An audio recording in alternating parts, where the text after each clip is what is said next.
quorum, so I'll call this meeting to order. Robert, you want to do roll call? Yes.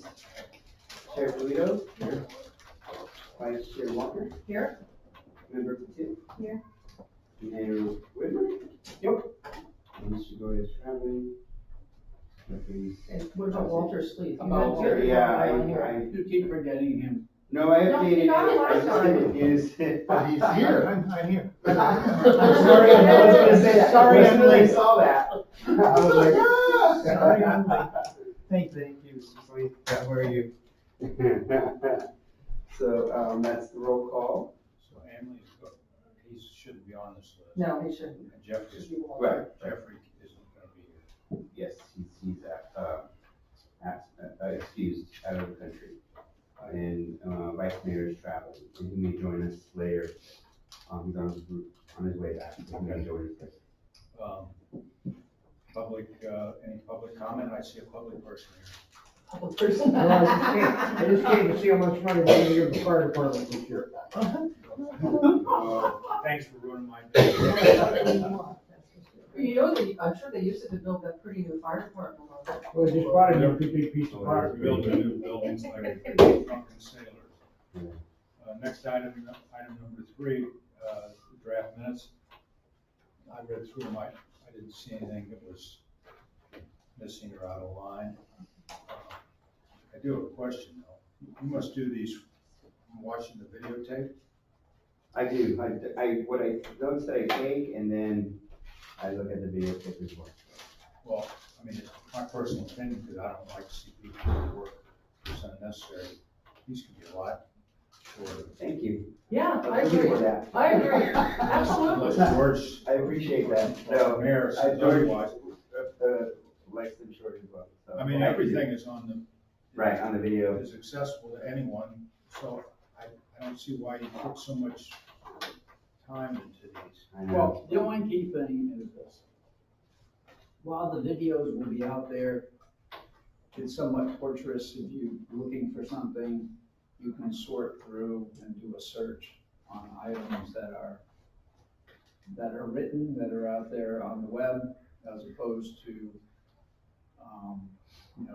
having to watch a 2-hour meeting because you're looking for an item. I saw on the agenda, there was item 3, and you have to watch the whole video to get to item 3, as opposed to just being able to scroll through a search. So, do they have to be as complete? That's up to Robert and George, and your input is good. But personally, some of the meetings are several hours, and it's, to get a 5-minute segment, we have to watch an hour and a half is, I think, inappropriate. Is there a way technically that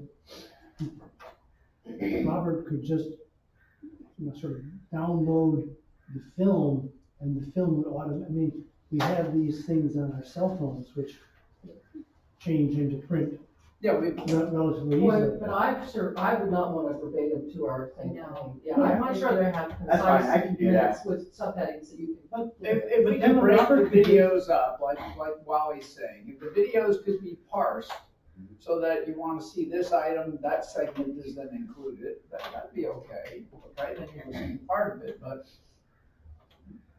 And I know that, George and Teresa at one time, and I know that probably Anthony, they're looking into all this all the time, but we have to.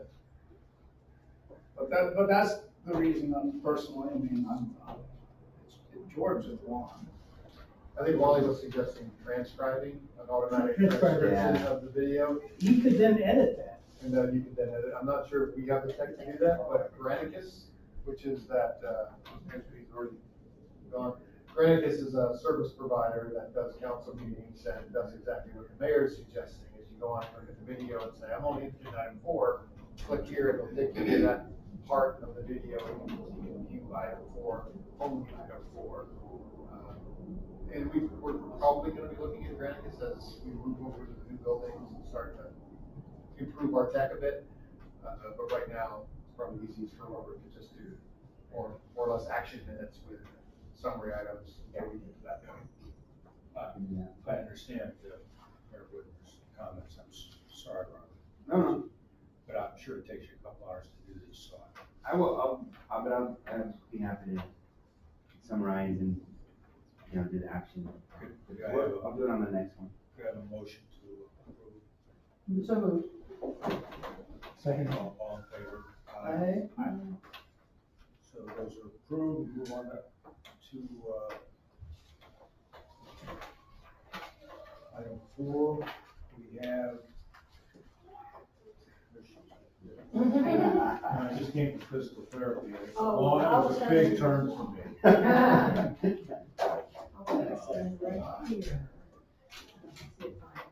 Good afternoon, and thanks for inviting me back. You do have a copy of the materials that we generally will provide to the client, and that's the book that's found. But in the front of the book, there are a couple of items that I just want to mention. One of them, which is the review, and this is something that is produced after the book is done. It's done by computer, and it gives me a lot of the percentages, so I don't have to try to muddle through and do those calculations. I want to look at the upper left-hand box, if you pull that out with you, it's that one, yeah, in the back, which looks at your growth between 2018, 19, and 19, 20, and those valuations are underneath the dates at the top. So last year, you had a little more than 2.2. I'm sorry, where are we? Were, this report, Yeah. no, not that, No, it was in the packet itself. It's in the packet, no, I got it back here. You got it right Here, this Yeah. one here, okay, well, because you're, okay, great. Yeah, it's on the back. is this yours? No. Oh, You don't have it as a slide. I do not have it as a slide, that's correct. Because you got my copies. I parse this out, but I just want to talk about in general terms. And you're the second to the last city that I have delivered on the peninsula. So I've done all of Santa Clara County except Palo Alto, who can't seem to get a contract out of it. And I got one more client today. And what we're starting to see, and you're a little bit of an aberration, but we're seeing it here as well, is there are fewer properties that are coming to market right now than we've seen in 2017 and 18. And the price points have come down a little bit as median prices. Now, you still have high dollar homes selling, but we're finding that those sale prices are ratcheting down just a tad. I'm telling you that because the current year, about half of your growth came from properties that sold for more than their assessed value. Year to date, and I've got through August, it's 1.6%, not 3% that you saw last year. So I'm sort of starting to tell you that what we saw back in 2008, when things started sliding a little bit, and we were telling council something is happening, we weren't believed until it got really bad. It's not going to get that bad, in my opinion, but there is a little bit of cooling in the real estate market. And that, because you're looking at properties that are selling and properties that are being built here to provide you with the biggest bump that you typically receive, I think we're going to see a little bit less of that. So, with that said, looking at 2000. Well, have you taken into consideration that some of the houses that haven't been sold here recently We're gonna look at those in just a are minute. extremely like, Yes. even in this year? So we have, a basketball player bought a house for $31 million. Mr. Allen's estate is valued currently at $41 million. So that raises. But if he's not selling that, he's gonna get 2% growth on that, and that's. Yeah, I got it, but. So how many of those do we have out there? I can't tell you, and until a home sells, and for whatever it sells for, I don't have that crystal ball, and if I did, man, I would not be doing this, I would be doing something entirely different, making a whole bunch of money. So, I only know what happens after the fact, Yeah. and looking at what happened last year, and looking at your growth last year, you'll see there are a number of items listed in the upper left-hand box. The first one of those of significance is the 2% CPI that was granted for Prop 13, and that added about 1.8 of your 6.6% growth. If you go down a couple of the numbers, you'll see the prior year transfers of ownership. Last year, when properties sold, they added 340 million, or 3.1% of your 6.6% growth. And then there is new construction. There were two construction both for non-residential and residential, so the vacant land is non-residential until it is not vacant any longer. But we add those two together, the 0.24 and 1.29, and you have roughly 1.5% of your growth came from properties that were being constructed between the two tax years. And what we're seeing here is someone buys that $300,000 home that they've held since 1974, they bulldoze that home, they put the big mansion on that, and it gets sold for $20 million. And that's what you're talking about. And it may take a year or two for all that value to be finally seen on the roll. Okay, so that's what we see as well.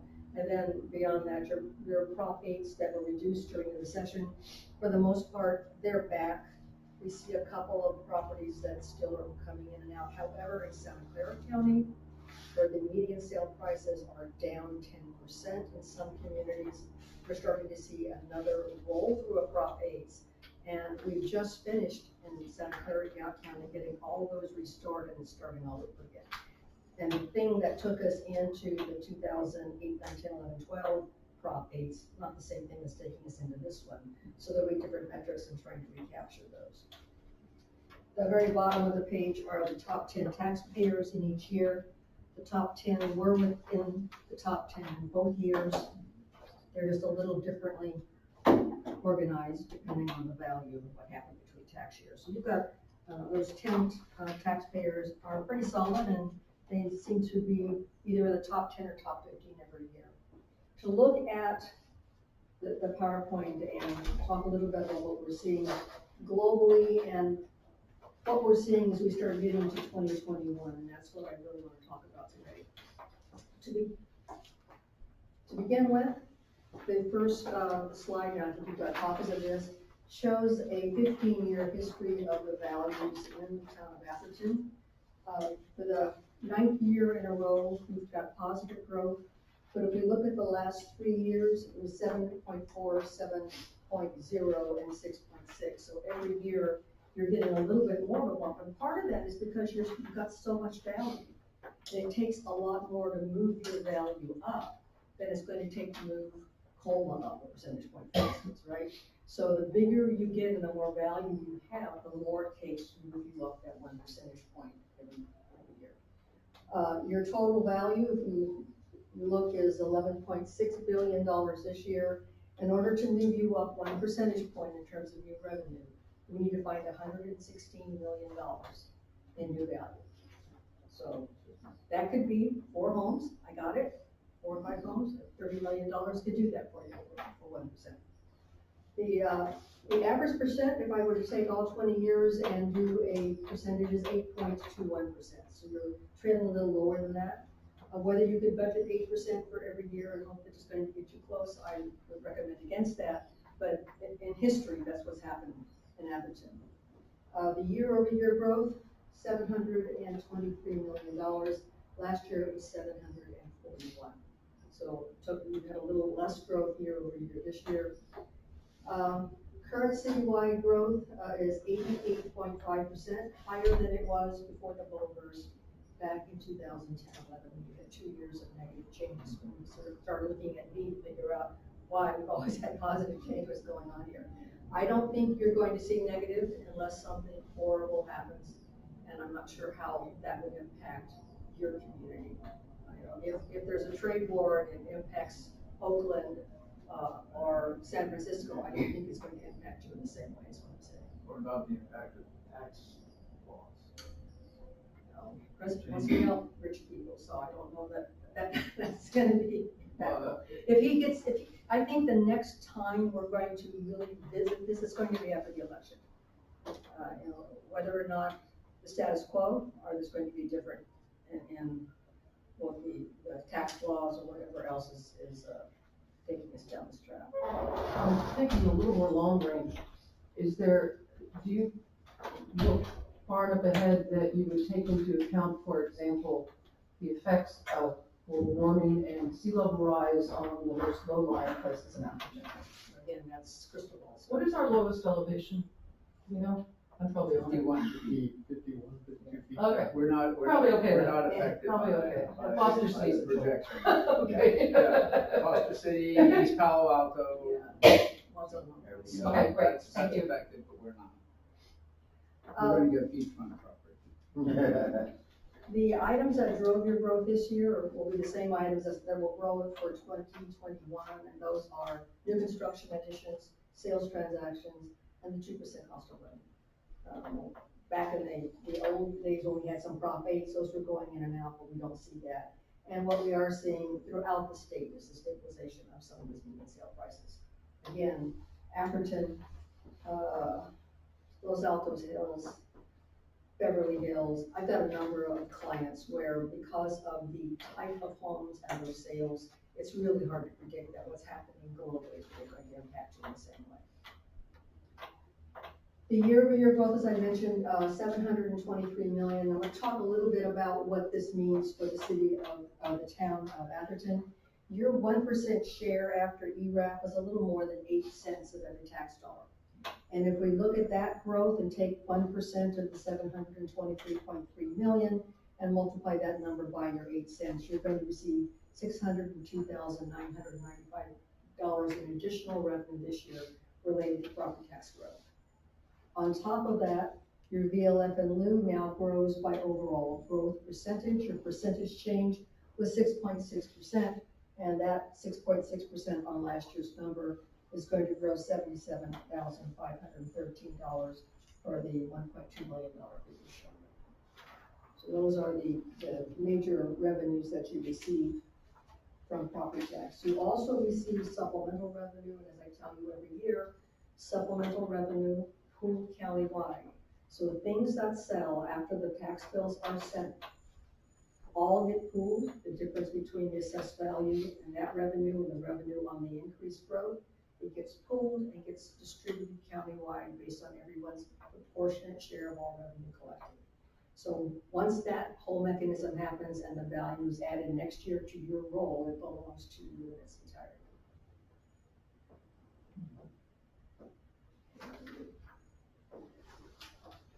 A little bit of breakdown of the growth, and part of this was on that first sheet, but I skipped it because I wanted to cover it here.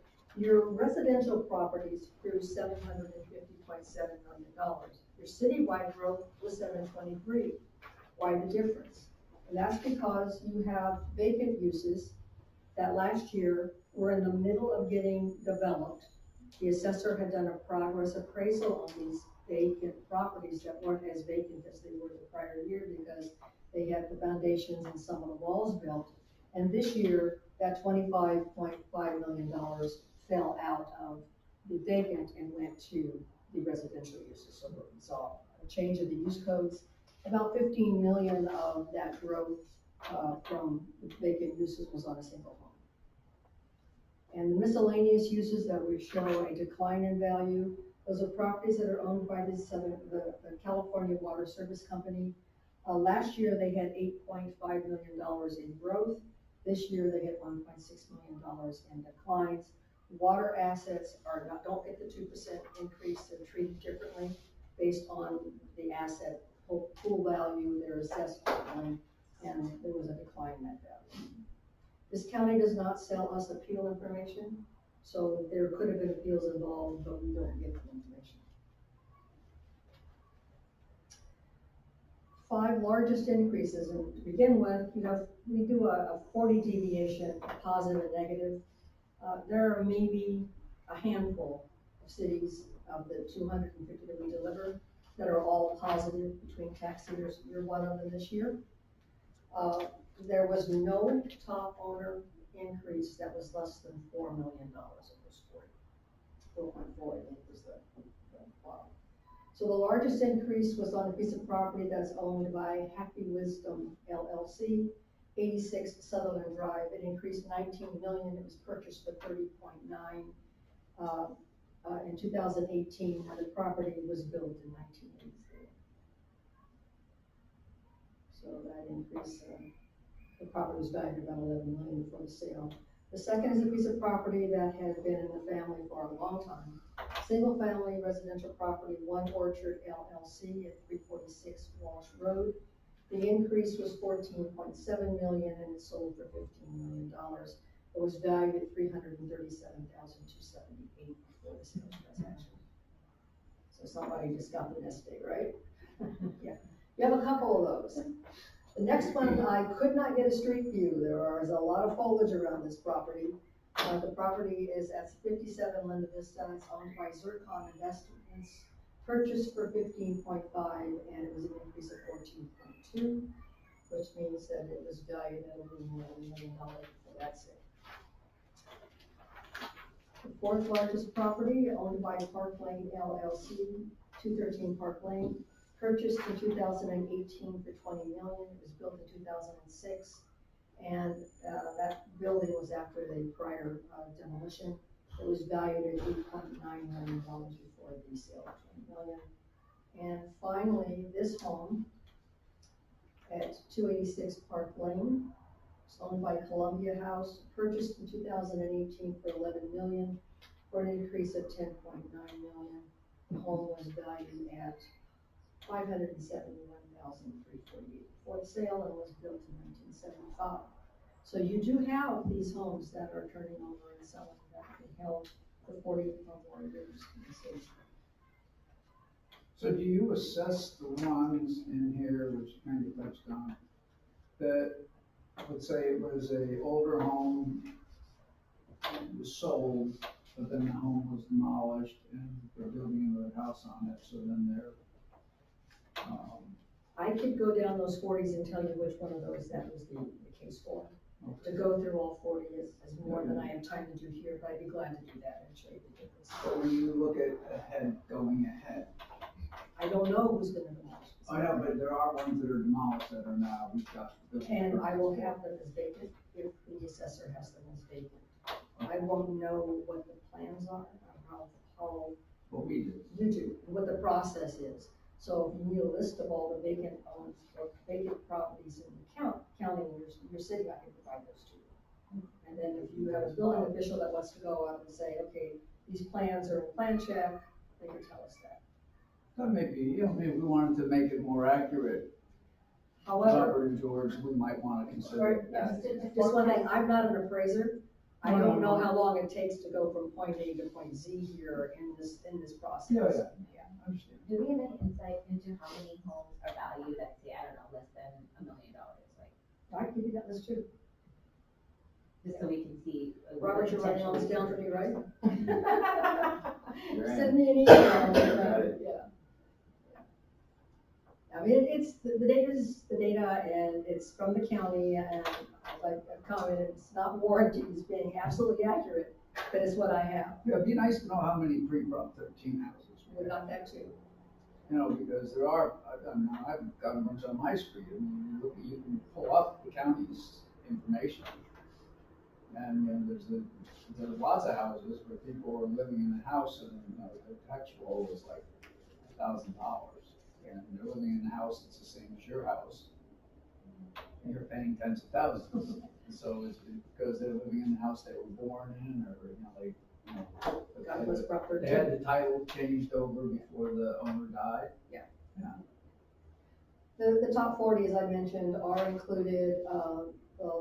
The one that grew the least of the top 40 was 4.4 million, and the one that grew the most was 19.8. Several of the sites, as I mentioned, have been owned since pre-Prop 13. And we talked about the fact that they're all major growth. I'll go through this list and tell you which ones of these were pre-Prop 13. That's very easily done. And the fact that what I typically see when a piece of property is a pre-Prop 13 property and it sells, the person that's purchasing that property isn't going to be living in that house.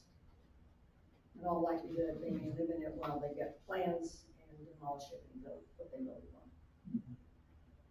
I think last year you gave us a number of pre-prop. I do, it's a report that I can prepare. But I don't. And what we show you is what the value of the property is and which ones have sold this year and what they're selling for. So you get a sense of how much is being grown from these properties. I think it was like 500 or something around that amount last year. That many? It's a considerable amount. Wow. It'd be nice to know how that's migrating down. Not as fast as you would like, I think. No, I agree with that. This report looks at your peak price before the bubble burst, and that was back in 2008 when the median home was $4 million. And last year when I came out, the 2018 sale price, and I think I had 8 or 9 months, was 42.8% above what it was the prior year. As we got to the end of December, it was 42.16, so it had come down a little bit. But that's telling me that that year and the year 2015, you had some really high dollar homes to sell, because the percent change was 33% in 2015 and 42% in 2018, and those are pretty much aberrations looking up and down the list. The current year, the first 8 months, the median price is off 2.07 cents. As I mention every year, a median sale price is an indicator of what's coming to market and nothing else. So if last year you had all those high ticket items come to market, your median is up. And if this year you've got $7 million homes coming to market, that median price comes down. So don't get too married to that. Can you go back to that last slide one sec? I can. So from that list of the top 40 properties, Mhm. looking at, for example, 20 Linda Vista, which is about maybe 10, 15 Yeah, now, look at you. right? It has a current taxable value of 8.6 million, 8.3, yes. Oh, yeah, 8.6, and it and the was. change was from 8.3. 8.3, so it was previously valued at 300 and something Yeah, thousand. I would guess on this report, anytime you see something in the 2,000 to 3,000% change, That's a pre-property. pre-property. Yeah, or something could have been purchased in 85 Right. and been pretty low value as well. Okay. So we're just looking at the percentage of the pre-purchase of that. What year was Prop 13? 1978. 78. Good year. And I'm pointing this out, that you had those 2 blips, and this year you've got a downtick. However, your average price continues to be higher because you're putting all the properties in there. Flattening sale prices seen throughout the county, as I mentioned. This report, I know it looks, I've got a lot of numbers here. What we've done is, I'm giving you 13 years of history, and I wanted to go back because this report looks at the first 8 months of the year. That number is highlighted under 2019. You have had 54 single-family homes sell in the first 8 months. Full year last year, you had 89, the year before that, 101. So you've got a little more than half the number that you had last year, 8 months. And we don't have September sales, don't have October sales, November, December, lackluster months for sales transactions. The prices the values on the roll, 303.5 million, and they sold for 489.7, for a 61% increase. Not bad. However, as you look down the list, there are some years when your median prices have doubled, or the sale price has doubled the value on the roll. So you have to go back to 2009-10 to get a percentage lower than what you've got currently. In the middle of the page, there have been no vacant properties. You don't have multifamily, you don't have that much commercial or industrial. There have been none of those properties that sold in the first 8 months of the year. Last year you had 1, the year before that 8. So it's not a big item as well. So at the end of the day, full 8 months, 54 sales. Last year, full year, 90. Again, a little more than half. The delta between the sale value and the original value is 61.4%, and the price change between the assessed value and the sale value is $186 million. I mentioned a few minutes ago, you need $116 million to move you up 1 percentage point, and that is the equivalent of 1.6%. You had 3.11% added to 2018. I think you're going to hit 2%, no problem. Whether you hit 2.5 is iffy. I don't know what's going to sell out there. I don't think you're going to hit 3.11 unless you've got a couple of $30 million homes in the works here. So we have 2% CPI that we know, because the CPI is higher than that now.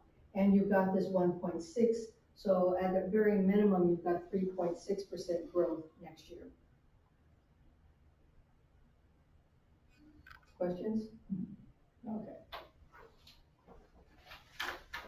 Just a couple more comparisons, because everybody likes to look and see what's happening to your neighbors around you. You have the highest, median sale price in the county.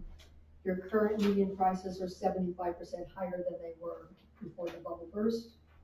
And there are only 2 cities in San Mateo County where the current median price is under $1 million.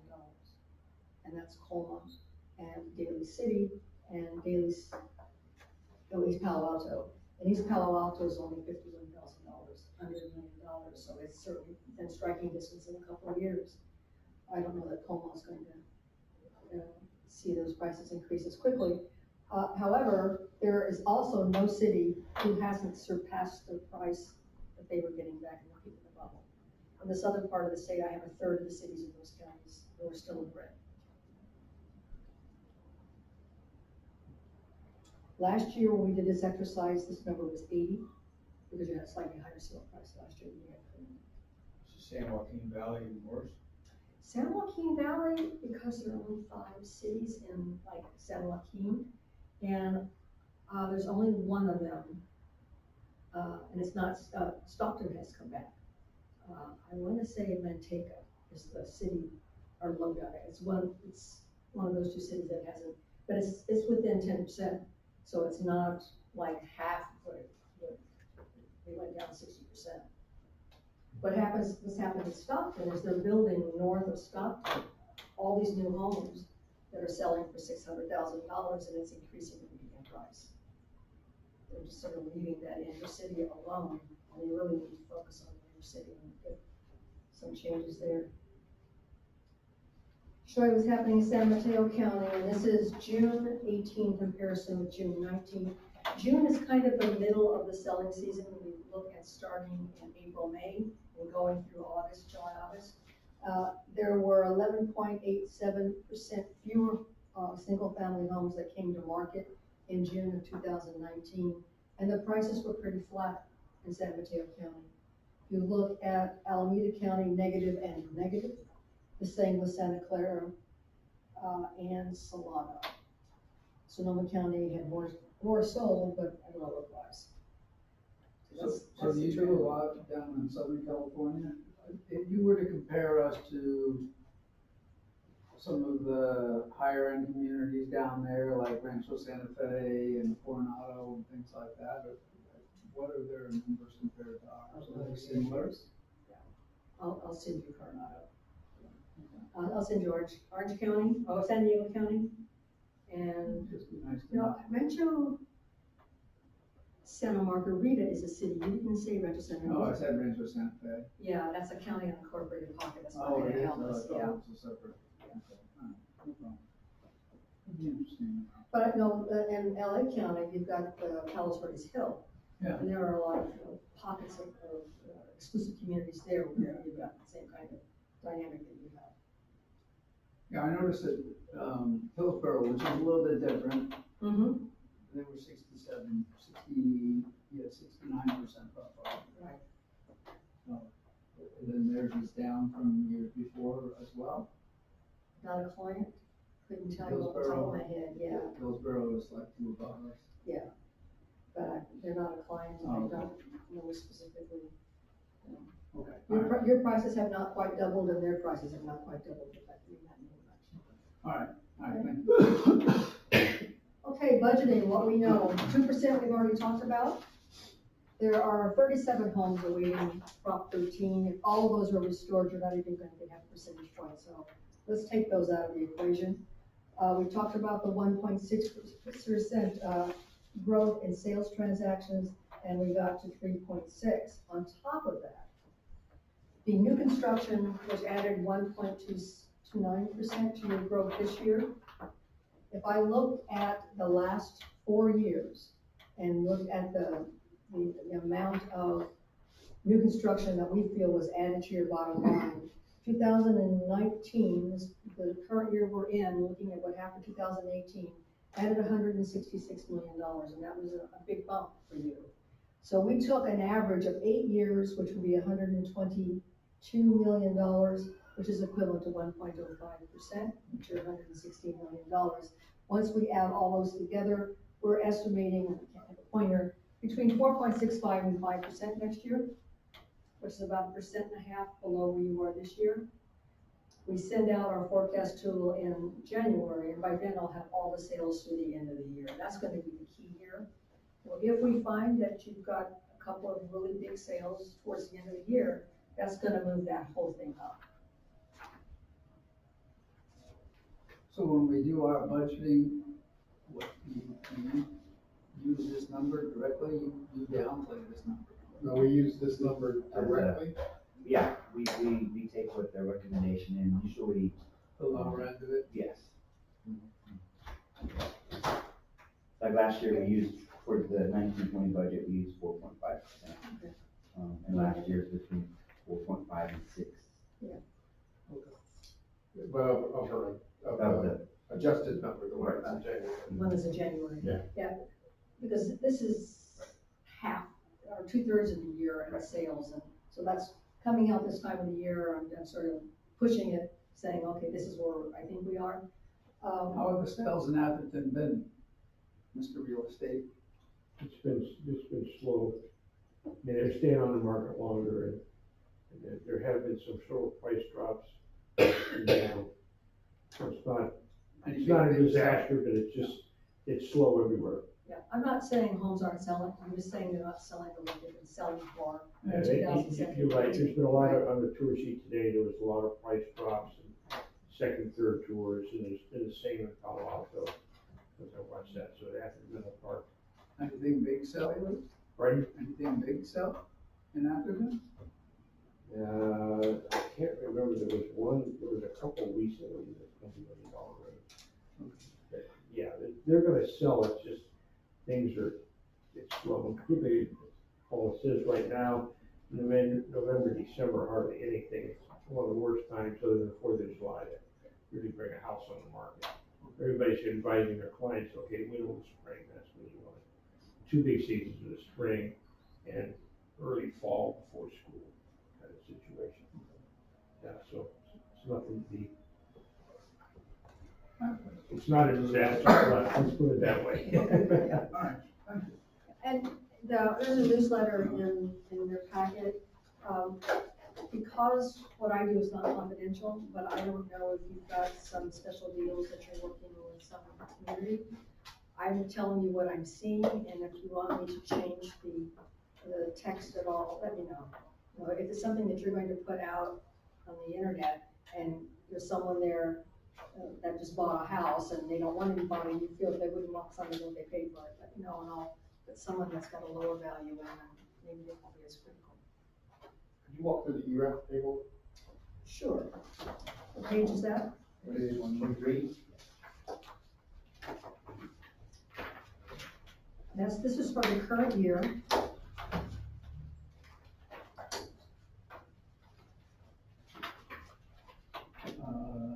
In the pack, what number was it? Oh. Do you know? That's a PDF. It's in their special report. Yeah, I know, Page all I've got is what was sent out on the. Yeah, the property tax report. It's quite a ways. I thought so, I don't think it was page 23. There you Great, thank you. Okay.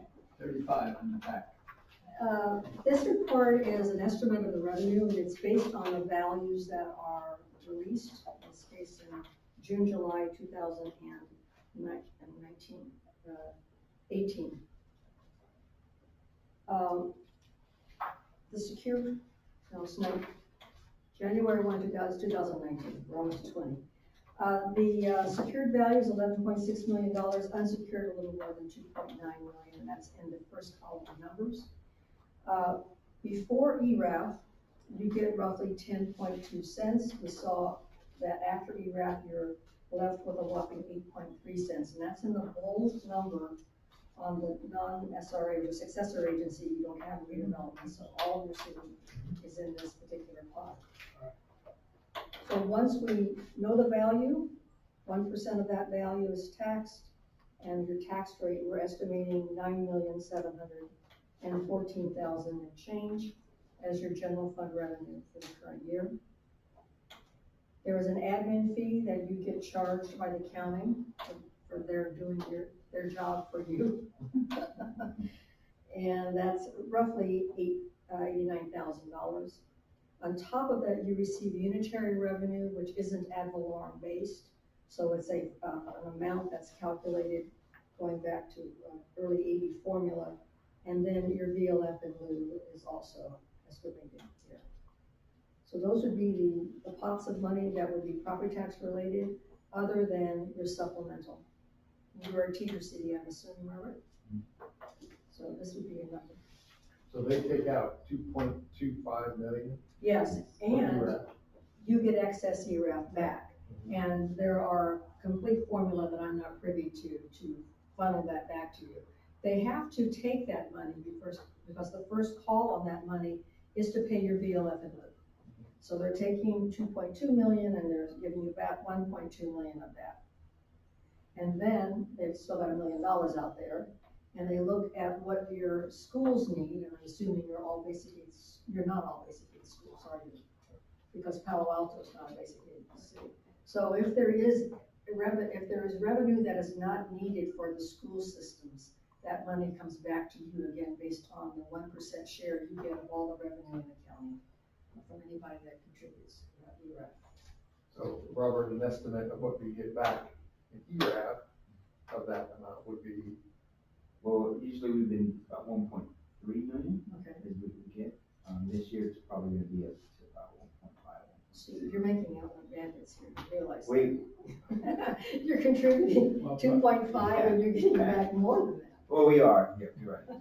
And, but we only get a small percentage. I mean, there's other agencies That are that getting get more. higher than that. Look at our tax rolls and say we're making a I'll tell you that even a city like Berkeley, that's getting 32 cents of the tax dollar, is saying it's never enough. I don't care. Yeah, you got a table in there, East Palo Alto is getting enormous. Yes, they are. Okay, East Palo Alto's getting 30 cents because before Prop 13 was adopted, they were high tax city. yeah, and they're not paying for any fire support. We pay $1 million into the fire district. Hmm. That's something you can rattle your about. Yeah. All right. Any other questions? Thank you. If you do, You had the breakdown in here somewhere.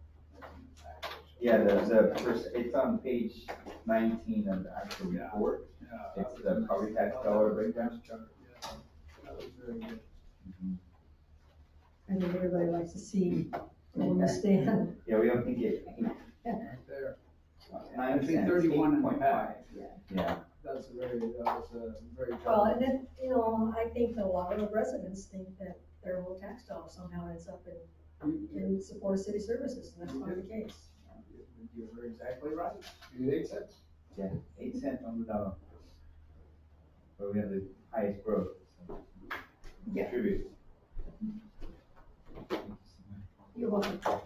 I was Okay, surprised. Thank you, appreciate it. Thank you. When we had this Menlo Park Elementary School District general purpose, that's just how much of the tax dollars go there. You're not including, they have parcel taxes and stuff like that, Right. that's not shown in here, that's on top of all this, right? That's right. That would be good, we could, at least when we go back and we look at the distribution, and if we share this with the residents, that they see the total tax impact of their dollar, because they write a check for a total number.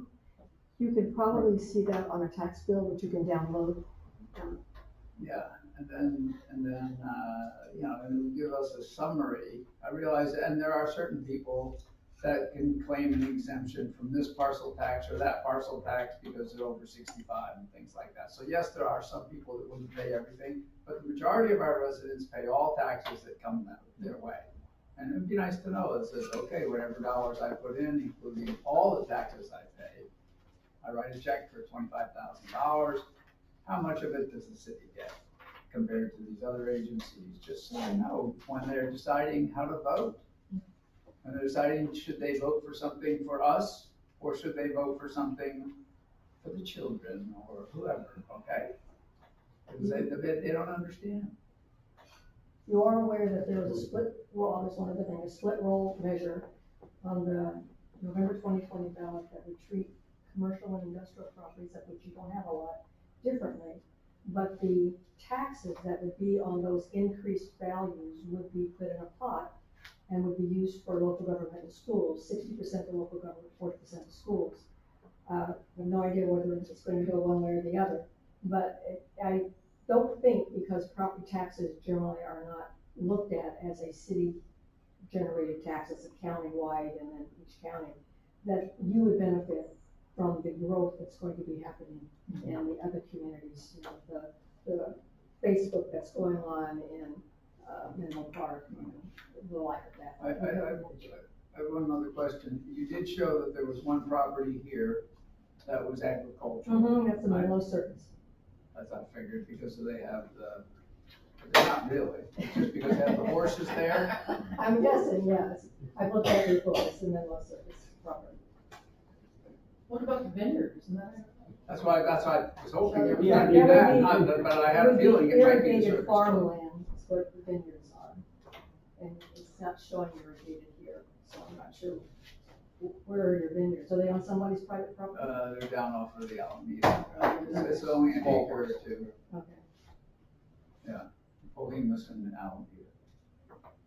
Well, it's always a pleasure. Thanks. Thank you, Karen. Thank you. I don't know. Any other comments on this topic? Or move on to our papers of topics? Pensions, item number 5. Robert? Yes, thank you, Chair. Before you, in item number 4 is a review, discussion, and proposal make a recommendation to the City Council regarding contribution to the Town Pension Rate Stabilization Fund and an effort of addressing future pension liabilities once the Civic Center project is completed. So in summary, it's just a recommendation, we discussed in our last Finance Committee, that a recommendation be sent to the City Council that once the Civic Center project was completed, funding towards paying down unfunded liabilities would be implemented. It was preferred that it would make sense, amongst this committee, that it would be after the Civic Center was completed. It's been supported and recommended that a formal statement be made to the council for contributions towards pensions via our pension rate stabilization fund.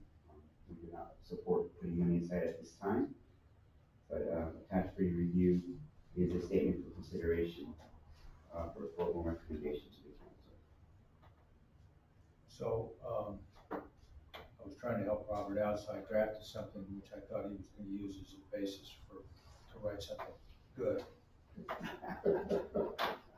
But It is good. This looks to be exactly what I wrote. No, it is. I attached the draft memo, that the chair so eloquently did in helping me. Put It it together. fixes grammatical and punctuation issues. I have. I didn't go to TCU yet. I know, that's why I brought it up. I thought that the letter was well written.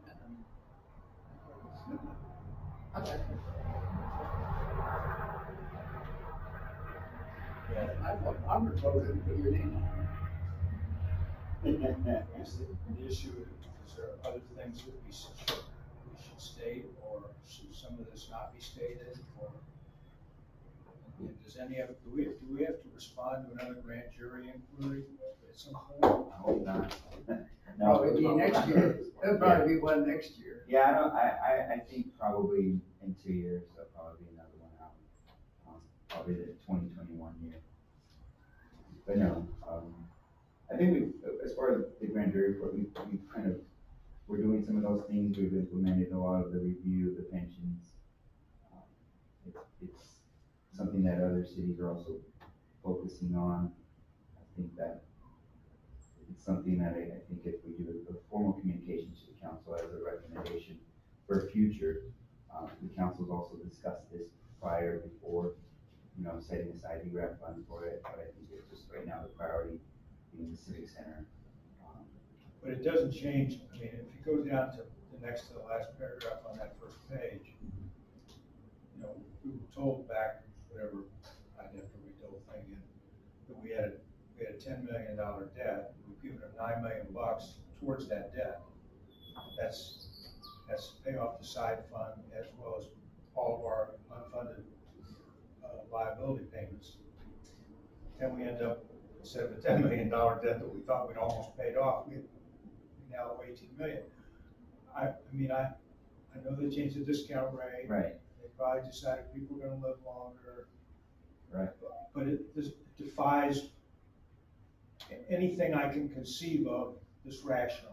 Well, I think at the time, this 10 million was when we had to implement the actuarial evaluations on our financial statement, so that was the starter component. But it does change each year because, correct, the discount rate was always at 7.5%.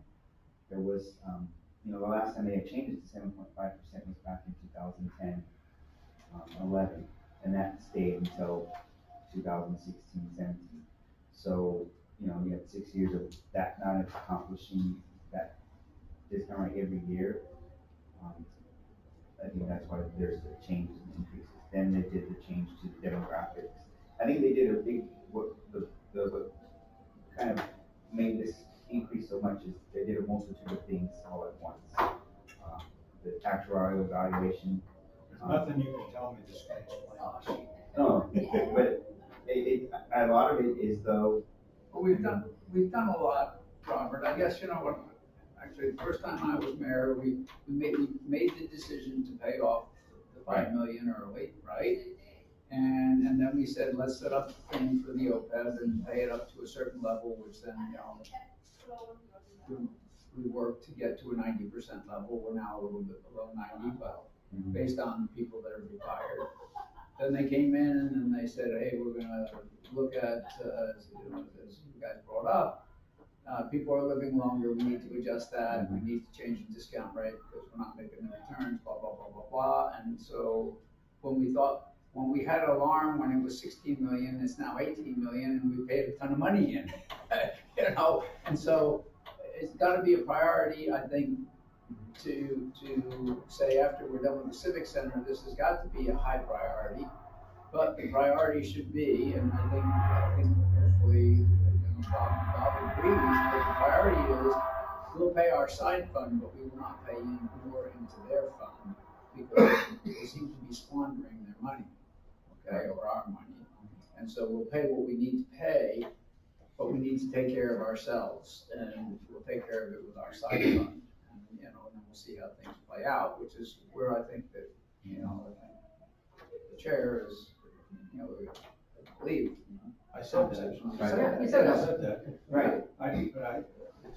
Unless there's something wrong with my assumption. If the side fund didn't true us up till the year we went into CalPERS, if my understanding of that is incorrect, or unless we didn't make all of our annual required contributions and during the years those early years, I don't have data going back that far. I only have data going back 8 years, but it's still mind-boggling. We're chasing our tail. The only thing that I found that could partially explain why our numbers are so bad is that our so-called support ratio got to be one of the worst there anywhere. That's where they compare the number of active employees in a category with the number of retirees. According to CalPERS, the average for public agencies is 1.25 for miscellaneous employees, and ours is 0.28. We have 61, well, at the end of 18, we had 64 retirees against 13 actives. On the miscellaneous side. Whereas typically there'd be more actives than retirees. And I think And safety's even just as bad. right. And that's the component where we got to the unfunded liability as a dollar amount rather than a percentage, because the state realizes that the payrolls, you weren't capturing it enough through the payroll component as a percentage of payroll. So you're capturing the unfunded liability, you capture it quicker as a dollar amount rather than a percentage of the normal cost. You mean, did they pick on us to do it that way? No, it's It was a change that they made. It was supposed to take care of factors like this. Yes. Yeah. correct. Because organizations like Atherton that went through a transition, as you know, back in 2011, we took out a bunch of our public works employees in the contract. So now we lost payroll, Mhm. but many of them retired. Well, yeah, but our safety net, we didn't change the size of our police department appreciably, and our ratio is just as bad. 12 actives for 58 retirees. We had a lot of guys retire early or got hurt and they went on retirement. And how do we increase from 61 to 64 miscellaneous retirees? Who retired in this fiscal year that ended in 2018? Is that when Steve retired? Yeah, Steve Tyler, superintendent retired. That's one.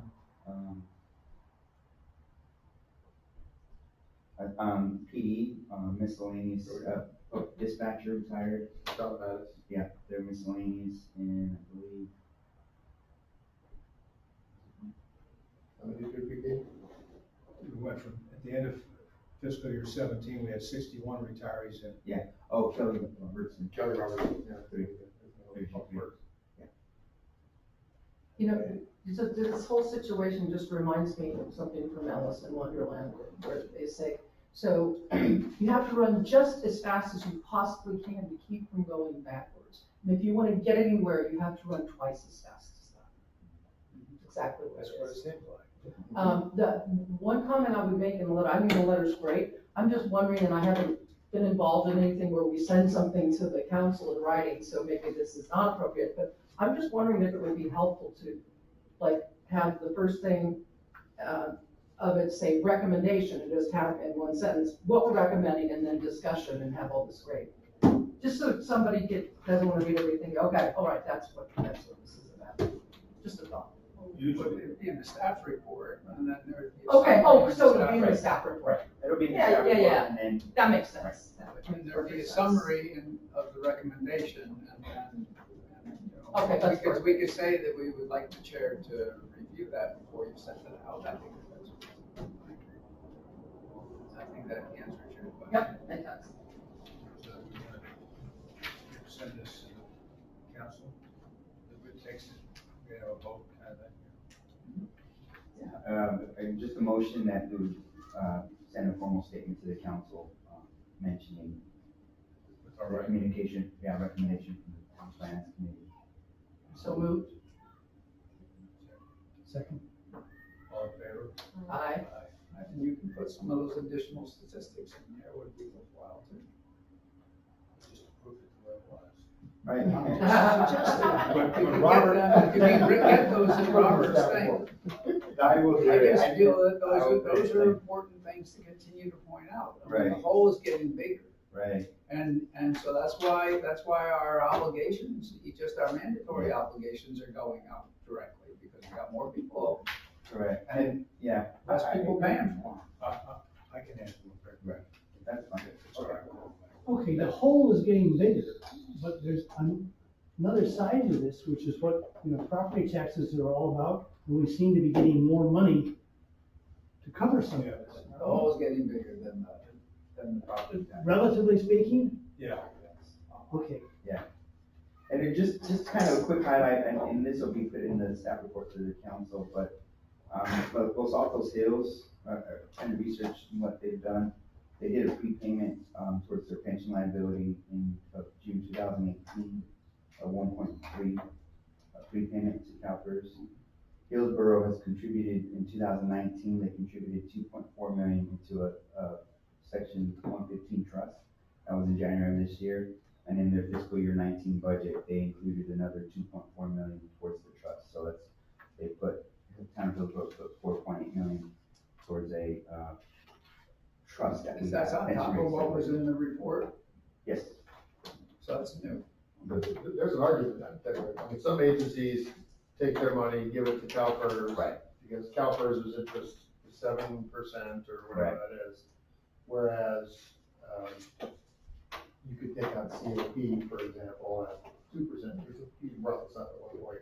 Cheaper interest rate, pay down your debt and pay less every year as part of your budget. Some agencies have done that. Right. Well, we don't have to take action on it, on No. the money itself. We can at this point. I guess we should jump to the next meeting date before we tour the entrance of the center site. Yes. We're supposed to be, It's, January 14th would be the normal date. Does anybody have a problem with that date? I'm good right up till January 15th. Works for me. So January 14th The last 2 weeks I've always gone. Yeah, so Tuesday, January 14th is our normal regular schedule meeting. So if that's okay with you ladies, we'll plan on that, and then you can, as the time gets a little closer, you can. Send a reminder. January. So this is my last meeting with y'all, barring any major surprise. I don't expect that I will be elected vice mayor. You're just serving as mayor, so I will be rotating off, and the mayor and the vice mayor, a new mayor and vice mayor will be coming on. I've enjoyed working with you guys. I may come and just observe the meeting here or there without saying anything, because this is really my love, but I appreciate working with all of y'all, and I think it's been a great, you guys are doing a great job, and I appreciate your service. Thank you. Thank you, man. When you come back, you're gonna sit with Mr. Massey? Well, I don't know, I'll sit wherever I can, but I'm not gonna be able to say anything. Like, You can't do a I mean, public comment. this meeting here, I find one of the more important meetings, and so when you have it, I would probably come as opposed to watch it on TV, you know, that's a YouTube thing. But I can't ask a question, I have to run out, so it's. Motion to adjourn, So moved. all in favor? Aye. And we're adjourning to a construction site. Yes, I believe Robert's gonna walk you over there. He's got hard hats and vests for those that wish to participate. Yep. Everybody can go and get mine, but. Oh, yeah, I just remember to grab mine right now. We're, if that's okay with everyone, we'll just walk to town center. Be my steps for me today. Now, are we coming back here? Can we leave our stuff here, or should we, do we need to carry it with us? You're certainly welcome to drive over, actually. Yes, It's you part can of drive your- over there, I exactly. won't be able to join. You wanna walk or are we gonna drive? If you wanna drive, you can drive as well. There's just parking. All the way to the library, right? Yeah. The Park by the library? Library, whether you can do one. I think I'll do that. Yeah. My back goes. Yes, let me give you a hard hat. Robert, is there an entrance from the library into the site? Yes, there is. There's a, there's a courtyard. And